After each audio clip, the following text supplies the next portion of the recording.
우리가 믿고 있는 하나님은 복 주시는 하나님이십니다. 또한 우리 하나님의 복을 받아야 생육하고 번성하고 다스리고 충만할 수가 있습니다. 창세기 1장 21절 말씀을 함께 보도록 하겠습니다. 하나님이 큰 바다 짐승들과 물에서 번성하여 움직이는 모든 생물을 그 종류대로, 날개 있는 모든 새를 그 종류대로 창조하시니 하나님이 보시기에 좋았더라.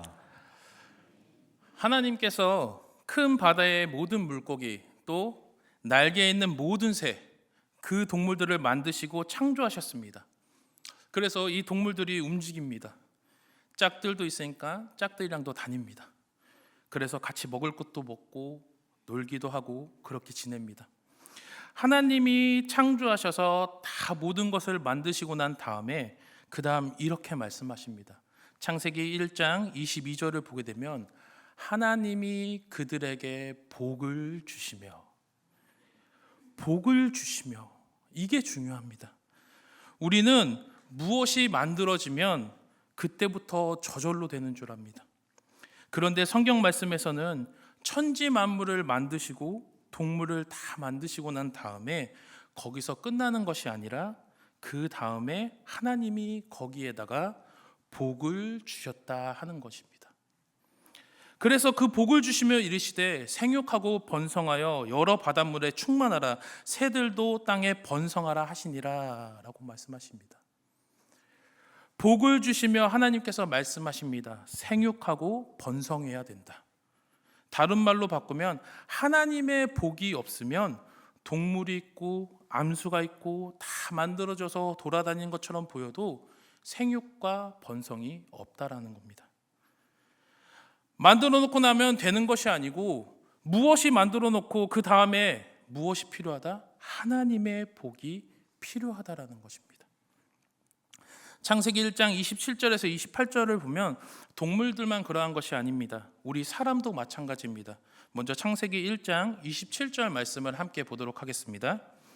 하나님이 자기 형상 곧 하나님의 형상대로 사람을 창조하시되 남자와 여자를 창조하시고. 하나님은 사람을 창조하셨습니다. 하나님의 형상대로 고귀하게 남자와 여자를 만드셨습니다.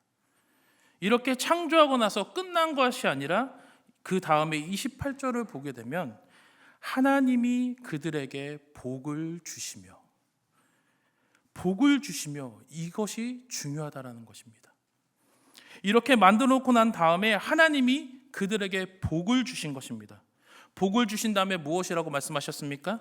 하나님이 그들에게 이르시되 생육하고 번성하여 땅에 충만하라, 땅을 정복하라, 바다의 물고기와 하늘의 새와 땅에 움직이는 모든 생물들을 다스리라 하시니라. 그러니까 하나님의 복이 없으면 생육, 번성, 충만, 정복, 다스림, 이와 같은 일들이 없다라는 것입니다. 사람들의 가장 안타까운 문제는 이것입니다. 회사를 설립해 놓으면 돈을 많이 벌어서 부자가 되는 줄 압니다. 그래서 어떻게 해서든지 좋은 아이템들을 만들어서 회사를 설립해 놓는데 자신의 진력을 다 들여서 진행을 합니다. 그리고 자신이 쓸 수 있는 모든 자본을 끌어놓고 회사를 차려놓습니다. 회사를 차려놓으면 돈을 법니까? 아닙니다. 오늘날 같은 경우는 차려놓는 회사보다 망하는 회사가 훨씬 더 많습니다. 사람들이 진력을 다해서 회사에 들어가면 그 다음부터 성공하는 줄 압니다. 아닙니다. 여자와 남자가 만나서 결혼하고 나면 행복한 가정이 저절로 이루어지는 줄 압니다. 아닙니다. 학교에 들어가서 공부하면 무엇이든지 다 되는 줄 압니다. 그래서 좋은 대학, 좋은 학교 들어가면 그것들로 인해서 모든 것들이 다 되는 줄 압니다. 아닙니다. 사람은 뭐가 딱 되놓으면 그 다음부터 저절로 뭔가가 다 이루어지는 줄 압니다. 아닙니다. 남자와 여자가 만나서 결혼식을 하면 결혼식 자체가 골인인 줄 압니다. 결혼식을 하고 나면 그 다음부터 잘 살고 행복하게 되는 줄 압니다. 그런데 아닙니다. 남자와 여자를 창조하시고 만나게 하신 하나님, 그 다음에 무엇을 하셨나요? 복을 주셨다. 이것이 없으면 소용이 없다라는 것입니다. 생육, 번성, 충만, 정복, 다스림, 이 모든 것이 다 안 된다는 것입니다. 사업장도 마찬가지입니다. 사업장을 만들어 놓으면 되는 게 아니고, 직장도 들어가면 되는 게 아니고, 가정도 결혼식하면 끝나는 것이 아니라 어떤 것이 필요합니까? 하나님의 복이 필요하다라는 것입니다. 여러분, 날짜도 마찬가지입니다. 그냥 월화수목금토일을 살면 사는 게 아닙니다. 그냥 시간이 주어진 게 아니라 거기에 복이 있어야 월요일은 월요일대로, 화요일은 화요일대로 의미 있고 가치 있는 복된 삶을 살아갈 수 있는 것입니다. 창세기 2장 1절에서 3절 말씀을 보니까 천지와 만물을 다 이루어지니라 하나님이 그가 하시던 일곱째 날에 마치시니 그가 하시던 모든 일을 그치시고 일곱째 날에 안식하시니라. 하나님이 그 일곱째 날을 복되게 하사 거룩하게 하셨으니. 7일 주일날, 이날에 복을 주셨다라는 것입니다. 그 복을 가지고 나머지 월화수목금토를 살아가야 우리가 복된 인생을 살아갈 수 있다라는 것입니다. 그것이 월요일의 가치, 화요일의 가치, 수요일의 가치 있고 보람된 의미 있는 성공적인 인생을 살아갈 수가 있다라는 것입니다. 날짜가 있다고 해서 날짜가 있는 것이 아니고, 기업이 만들어졌다고 해서 기업이 있는 것이 아닙니다. 직장에 들어갔다고 해서 직장 생활이 되는 것이 아니고, 결혼을 했다고 해서 아이가 태어났다고 해서 저절로 크는 것이 아닙니다. 거기에 무엇이 필요합니까? 하나님의 복이 필요하다라는 것입니다. 그러면 이 하나님의 복을 우리가 받아야 되는데, 이 하나님의 복을 우리가 받아야 되는데 어떻게 해야 할까요? 어떻게 해야지 받을 수 있을까요? 오늘 본문 말씀 출애굽기 20장 24절 말씀을 함께 보도록 하겠습니다. 내게 토단을 쌓고 그 위에 내 양과 소로 내 번제와 화목제를 드리라. 내가 내 이름을 기념하게 하는 모든 곳에서 내게 임하여 복을 주리라. 아멘.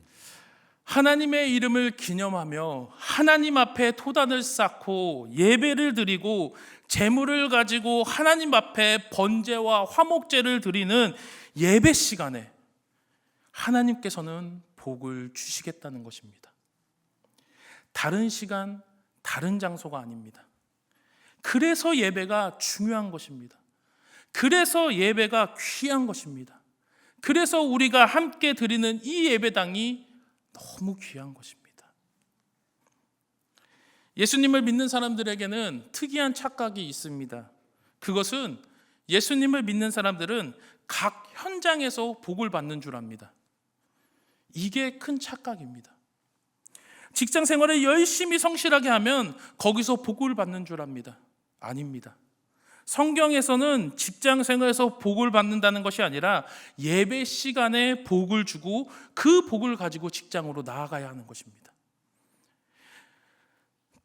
그럴 때 직장이 바뀌게 되는 것입니다. 사람들은 자기 자녀를 키우려고 정신없이 자녀에게 힘을 쏟습니다. 너무 귀하니까 자녀에게 자신의 인생을 걸고 모든 것을 다 쏟아 부어 넣습니다. 그렇게 해서 자녀가 키우면 그 자녀에게 복이 있을까요? 아닙니다.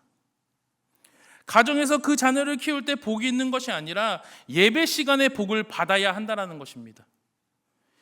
예배 시간에 복을 받아야 자기 자녀를 주의 교양과 훈계로 양육할 때 하나님의 복이 임하게 될 줄로 믿습니다. 직장 생활도 마찬가지입니다. 사업장도 마찬가지입니다. 자신의 사업을 열심히 잘하면 자신의 사업장이 잘 되는 줄 압니다. 물질에 복이 있을 줄 압니다. 아닙니다.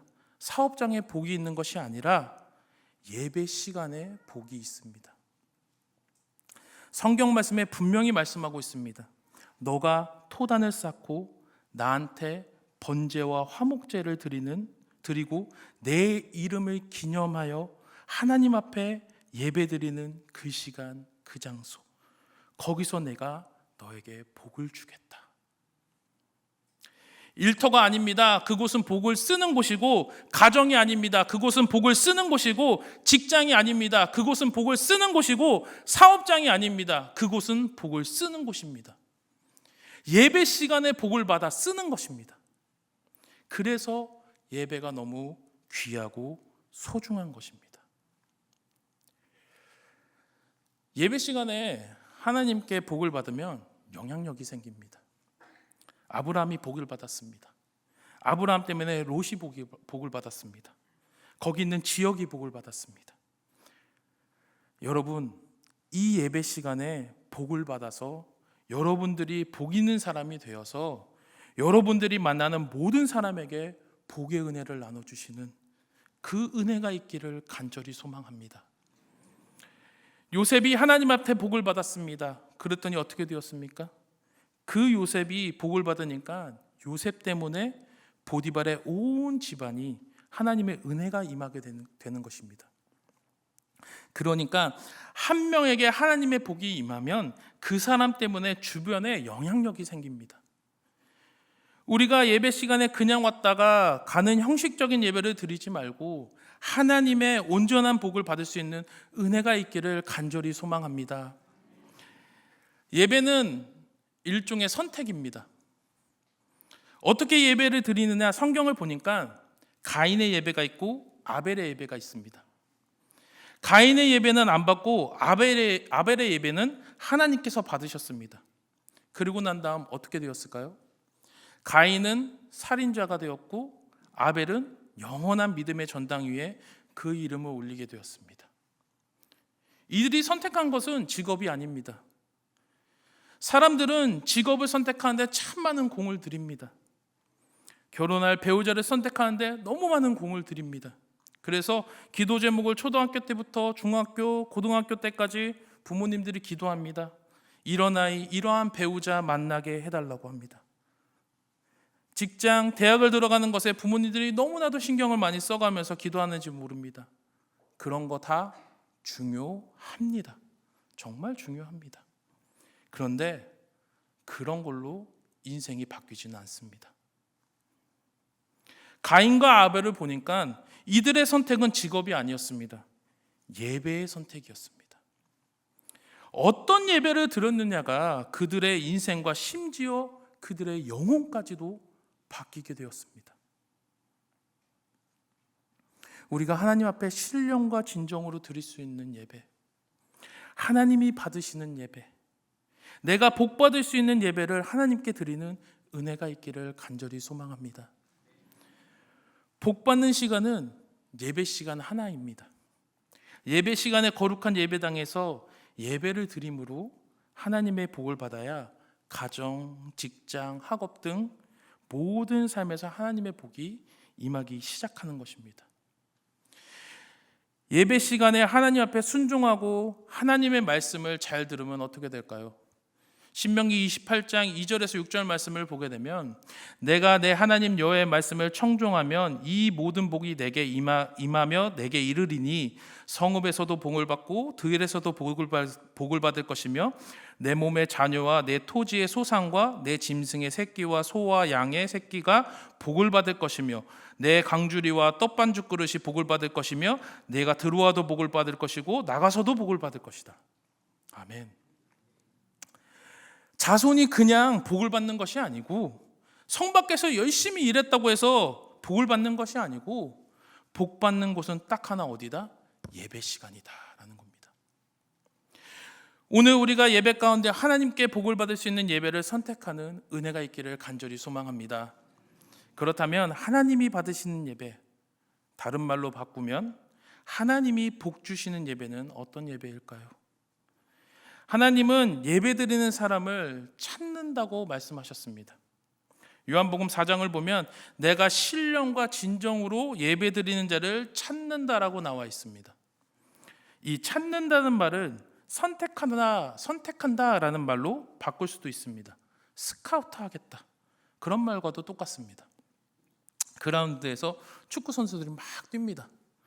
막 뛸 때 그냥 뛰는 것이 아니라 감독하는 사람들이나 스카우트하는 사람들이 그 사람을 막 지켜봅니다. 야, 저 선수 괜찮다.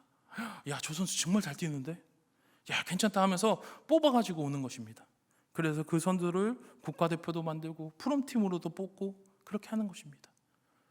손흥민 선수를 보면 우리가 손흥민 선수를 처음에 이름이라도 알았습니까? 해외에서 감독들이, 스카우터들이 손흥민 선수를 뽑아가면서 세계적인 선수가 되지 않았습니까? 하나님도 예배 시간에 스카우트를 하십니다. 하나님은 신령과 진정으로 예배드리는 자를 예배 시간에 찾고 계십니다. 그 사람을 스카우트해서 하나님의 복을 주어서 어딜 가든지 복의 사람으로 만들어서 그 사람 때문에 가정도, 지역도, 직장도, 사업도 바뀌도록 만듭니다. 빛과 소금처럼 쓰게 만드시는 것입니다. 그러니까 이 예배 한 번을 어떻게 드리느냐, 앞으로 우리의 삶이 결정된다라는 것입니다. 내일의 삶을 내일 결정되는 것이 아닙니다. 내가 누굴 만나서 무엇을 하든지, 어떤 사업장에 가서 내가 무엇을 해야 할지, 직장 생활을 어떻게 해야 하는지, 누굴 만나서 어떤 관계를 어떻게 풀어가야 할지는 그거 전부 그날 어떤 식으로 결정되는 것이 아닙니다. 영적으로 바라보면 예배 시간에 결정되는 것입니다. 오늘 나의 예배가 어떠한가? 하나님이 받으시는 예배, 복 있는 예배, 내가 오늘 이 시간 복 받는 예배가 무엇일까 생각하면서 오늘 말씀에서 간단히 두 가지로 말씀하고 있습니다. 이 두 가지를 듣고 우리 자신을 바꿔보도록 해야 합니다. 그래서 이 시간 복을 받고 내일부터 사는 삶이 복된 삶이 되시기를 간절히 소망합니다. 첫 번째, 하나님이 기뻐하시고 복 주시는 예배자는 나의 모습 그대로 예배에 나오는 것입니다. 오늘 말씀 출애굽기 20장 25절 말씀을 함께 보도록 하겠습니다. 내가 내게 돌로 제단을 쌓거든 다듬은 돌로 쌓지 말라. 내가 정으로 그것을 쪼면 부정하게 함이니라. 아멘. 다듬은 돌로 예배 드리려 하지 말라는 것입니다. 다른 말로 바꾸면 있는 모습 그대로 오라는 것입니다. 출애굽기 4장을 보면 하나님께서 모세를 쓰시려고 모세에게 물어봅니다.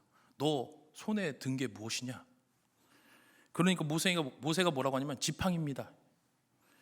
그렇게 말을 했습니다. 그리고 그 지팡이 가지고 40년 동안 양을 쳤습니다. 어떤 위대한 지팡이가 아니라 그냥 모세가 가지고 있던 지팡이입니다. 그 지팡이가 하나님이 그 지팡이가 오늘부터 하나님의 지팡이다 라고 하신 겁니다. 그냥 있는 거 그대로 쓰신 겁니다.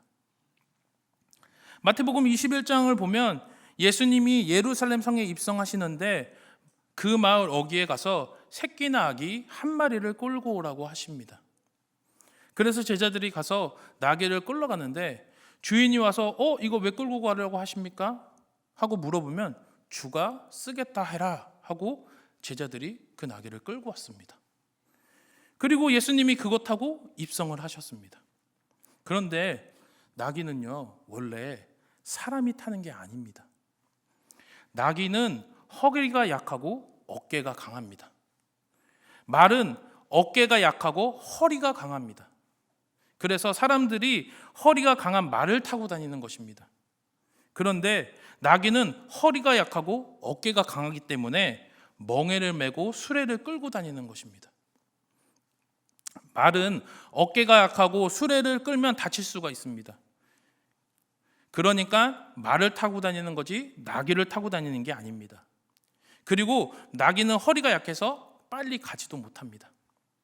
그런데 성경을 보니까 어미 나귀도 아니고 새끼 나귀입니다. 분명히 그 옆에 어미 나귀도 있었을 겁니다. 새끼 나귀만 있지는 않았을 것입니다. 자, 그러면 주인의 입장에서 한번 생각해 보길 원합니다. 예수님께서 새끼 나귀를 데리고 와라 그렇게 했습니다. 주인이 무슨 새끼 나귀입니까? 말을 끌고 가시죠. 나귀가 필요하시면 어미 나귀 데리고 가세요. 이게 낫지 그걸 타고 가면 새끼 나귀가 온전하겠습니까? 우리는 좀 더 나은 것이 되기를 원합니다. 좀 더 낫게 해서 예배 드리기 원합니다. 좀 더 낫게 해서 주님이 썼으면 좋겠다 생각합니다. 그런데 말씀에서는 그냥 있는 거 그대로 새끼 낙이 데리고 오면 되는 것입니다. 어떤 사람이 이렇게 말을 합니다. 저는 지금 이러한 마음 상태로 예배 절대 못 드려요. 마음을 좀 좋게 하고 와서 예배 드리겠습니다. 하나님께서 말씀하십니다. 아니, 너가 마음 스스로 다듬으려고 하지 말고 그냥 와. 그냥 와. 그 모습대로 예배를 드리는 것입니다. 어떤 사람은요, 지금 내 삶이 조금 더 나아지면, 내가 생각하고 있는 이 프로젝트가 좀 더 완성이 되면 그때부터 제가 하나님 앞에 쓰임 받을 수 있도록 나아가겠습니다. 그렇게 얘기를 합니다. 그런데 아닙니다. 하나님께서는 그냥 있는 모습 그대로 와. 제가 몸이 좀 더 좋아지면 그때 가겠습니다.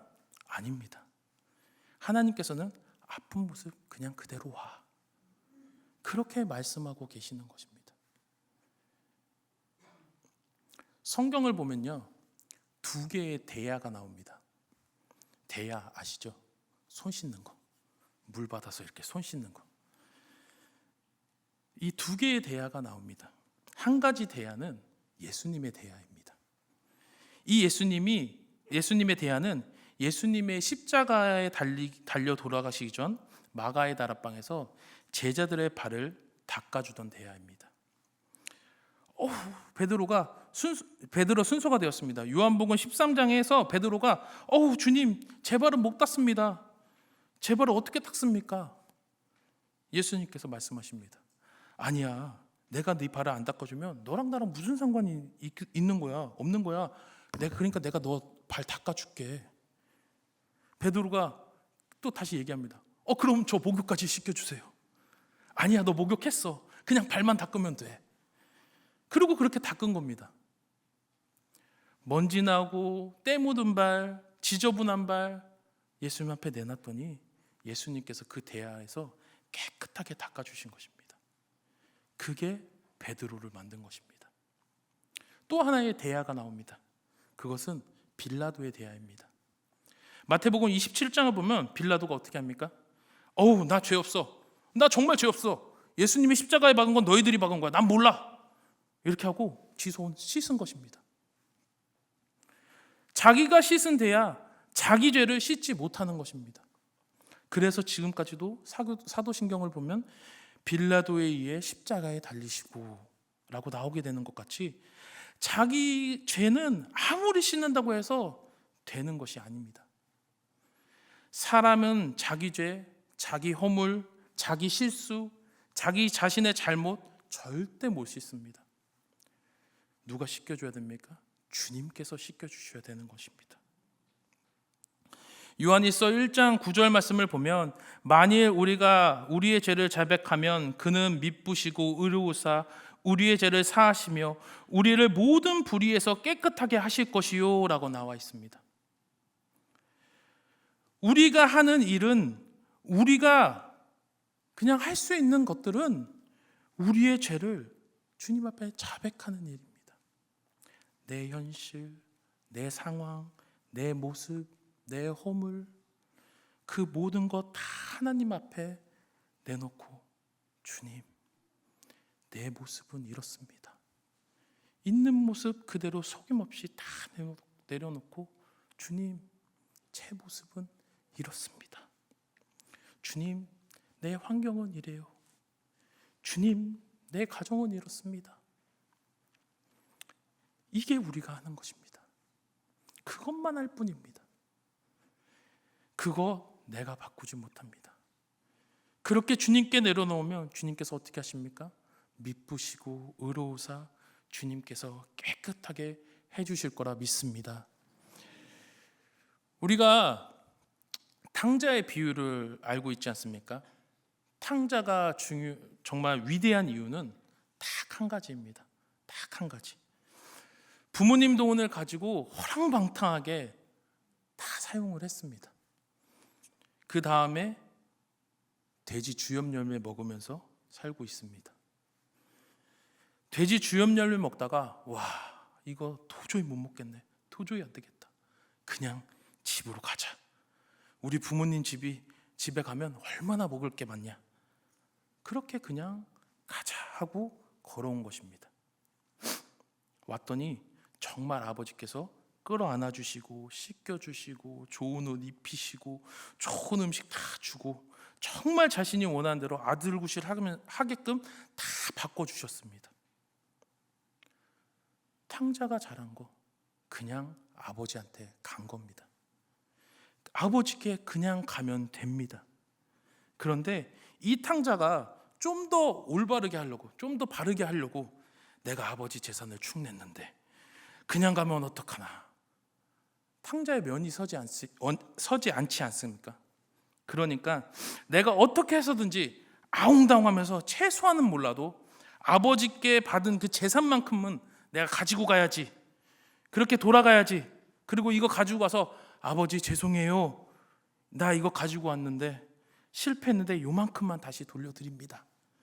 이렇게라도 해야 한다는 생각을 가지고 있었다면 탕자는 평생 그 돼지우리 못 벗어납니다. 사람은 자신이 자신의 상황을 절대 바꾸지 못합니다. 자기 자신의 죄의 문제들 해결하지 못합니다. 자기 자신의 허물, 실수 바꾸지 못합니다. 그래서 주님이 말씀하시는 것입니다. 너가 좀 더 나아져서 바꿔서 돌아오려 하지 말고 다듬어서 제단 쌓으려 하지 말고 그냥 그 모습 그대로 내 앞으로 와. 그렇게 하시는 겁니다. 사랑하는 우리들 사랑 가족 여러분, 오늘 여러분들이 주님 앞에 나와서 자신을 포장하지 마시기 바랍니다. 하나님 앞에서 자신을 감싸고 변호하고 그렇게 하지 마시기 바랍니다. 그냥 자신의 삶 그대로, 자신의 있는 모습 그대로, 자녀의 있는 모습 그대로 남들에게 말하는 것이 아니고 내 곁에 계신 주님 앞에 그대로 모든 것을 다 쏟아놓으시기 바랍니다. 내 마음을 그리고 주님 앞에 나아가서 주님, 이게 나입니다. 이게 내 사업장이고요. 이게 내 직장 생활입니다. 아무에도 말하지 못하는 내 상황 주님 앞에 다 내려놓습니다 하고 거기서 엎드릴 때 주님께서 그때부터 복을 주시는 것입니다. 그 복을 가지고 세상으로 나아가 복된 인생을 살아가시는 저와 여러분들이 되기를 간절히 소망합니다. 두 번째, 하나님께서 기뻐하시고 복 주시는 예배자는 낮아지며 겸손해야 하는 것입니다. 오늘 말씀 출애굽기 20장 26절 말씀을 보도록 하겠습니다. 너는 층계로 내 제단에 오르지 말라. 내 하체가 그 위에서 드러날까 함이니라. 아멘. 네, 이스라엘 백성들은 옷을 통으로 입었습니다. 통으로 입어서 안에 속옷 같은 것은 안 입고 통으로 그냥 입었다고 합니다. 그래서 옷이 올라가면 안이 다 보여서 부끄러움이 드러난다라는 것입니다. 그러니까 그렇게 하지 말라라는 의도도 있지만, 그런 의미도 있지만 사실 더 중요한 얘기가 있습니다. 그것은 무엇이냐면 사람이 높은 데로 올라가면 그 수치가 드러난다라는 것입니다. 그래서 높은 데로 올라갈수록 겸손해야 하는 것입니다. 저희 교회 교육자분들은 다 저에 대해서 너무나도 잘 알고 계십니다. 제가 높은 곳에 올라가는 것을 그닥 좋아하지 않습니다. 제가 보시다시피 좀 무게가 나가기도 하고 이래서 높은 곳에 올라가는 걸 정말 싫어합니다. 그래서 그 이유가 이제 제가 고소공포증이 있기 때문인데, 그래서 이제 케이블카나 뭐 곤돌라나 이런 거 타는 거, 높은 곳에 올라가는 거 정말 별로 좋아하지가 않습니다. 그런데 제가 하는 사역 중에 하나가 시설 관리가 있습니다. 시설 관리가 있다 보니까 가끔 이 높은 곳에 올라가야 되는 그런 경우가 있는 것입니다. 예전에 그 김지훈 목사님이 계실 때 저랑 같이 시설 관리를 같이 했는데, 이 김지훈 목사님이 계실 때 함께 이 높은 곳에 올라가서 등을 갈아야 되는 그런 상황이 생겨서 함께 리프트를 타고 올라간 적이 있었습니다. 리프트가 뭐냐면 평평하고 넓은 이런 사람이 올라갈 수 있는 그런 사다리인데 그 사다리가 높이까지 올라갈 수가 있습니다. 그걸 타고 높은 데 올라가는데 올라갈수록 너무 무서운 거예요. 너무 무서운 거예요. 처음 올라갈 때는 이렇게 좀 서 있었습니다. 제가 밍 하면서 올라가니까 처음 올라갈 때는 좀 서 있다가 조금 더 올라가니까 자연스럽게 앉게 되더라고요. 자연스럽게 앉게 됐습니다. 그리고 더 올라가니까 거의 제 몸이 바닥에 이렇게 막 엎드릴 정도로, 너무 무서우니까 바닥에 엎드릴 정도로 자세를 낮추게 되었습니다. 그때 막 불안하고 높은 곳에 올라와서 막 너무 무섭고 위험했는데 자세를 내가 탁 낮추고 나니까 마음에 안정감이 오고 평안함이 오는 것입니다. 그러면서 마음속으로 사람이 높은 곳에 올라갈수록 이 낮은 자세를 낮춰야 되는구나, 이래야 안전하구나 하는 생각이 들어서 막 그런 마음이 들긴데 옆에 있던 김지훈 목사님께서 작업해야 되는데 그러고 있으면 어떡하냐고, 빨리 일어나라고 막 작업해야 되는데 너 그러고 있으면 어떡하냐고, 빨리 일어나라고 막 하도 못 채갖고 정말 너무 무서운데 그 무서움을 막 참고 막 작업을 했던 기억이 납니다. 예배 시간에 하나님이 받으시는 예배자, 높은 데 올라가는 게 아닙니다. 낮은 데로, 더 낮은 데로 겸손한 모습으로 나아가야 하는 것입니다. 많은 성경 인물 중에 예배의 성공자가 있었습니다. 그 사람은 누구냐? 바로 다윗입니다. 예배의 성공자였던 다윗은 하나님 앞에서 스스로 낮추는 법을 알던 사람이었습니다.